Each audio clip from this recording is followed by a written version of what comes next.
अगर मैं बोलूं कि सिर्फ 10,000 से आप अपने पैसे को डबल कर सकते हैं और वो भी बिना किसी जुए या शॉर्टकट तरीके के, क्या आप यकीन करेंगे?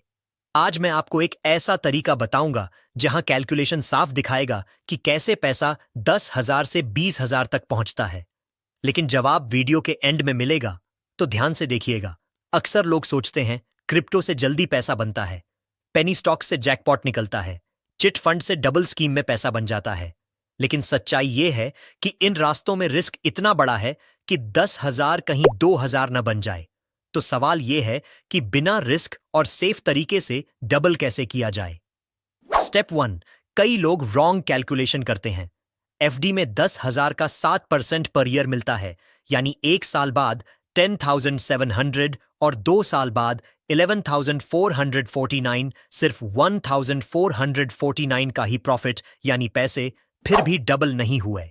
आरडी में मान लीजिए 1,000 पर मंथ डालते हैं, 7% रिटर्न मिलता है। एक साल बाद लगभग 12,700, 2 साल बाद 26,300। यहां पैसा डबल होता है, लेकिन आपको हर महीने पैसा डालना होगा, सिंगल 10,000 नहीं।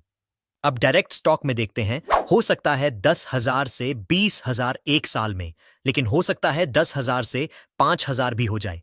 डायरेक्ट स्टॉक में हाई रिस्क है। स्टेप 2, सही फॉर्मूला क्या है? तो असली कैलकुलेशन क्या कहता है? यहां आता है रूल ऑफ 72। अगर आपको 12% का रिटर्न मिलता है और 72 डिवीजन 12 यानी 6 साल लगे, मतलब आपका पैसा 6 साल में डबल, ये सेफ इन्वेस्टमेंट ऑप्शन है। और ये रिटर्न कहां मिलता है? म्यूचुअल फंड एसआईपी में। हिस्टोरिकल डेटा कहता है कि अच्छे म्यूचुअल फंड्स ने 12 से 14% प्रॉफिट दिया है। एग्जाम्पल, 10,000 इन्वेस्ट किए और 12% इंटरेस्ट मिला। एक साल में 11,200, 2 साल में 12,544, 3 साल में 14,049, 4 साल में 15,700, 35, 5 साल में 17,623, 6 साल में 19,762, लगभग 20,000 मान लेते हैं। यानी सिर्फ 6 साल में आपका 10,000 डबल होकर 20,000 बन सकता है, और वो भी सेफ तरीके से, बिना किसी शॉर्टकट तरीके से। तो दोस्तों, अगर आप चाहते हैं पैसे सेफ और स्मार्ट तरीके से डबल हों, तो mutual fund SIP long term में सबसे सही ऑप्शन है। अब आप बताइए, अगर आपके पास 10,000 हों तो आप कहां इन्वेस्ट करेंगे? कमेंट में अपना जवाब लिखिए। और हां, वीडियो यूजफुल लगे तो लाइक, शेयर और सब्सक्राइब करना मत भूलिएगा। धन्यवाद।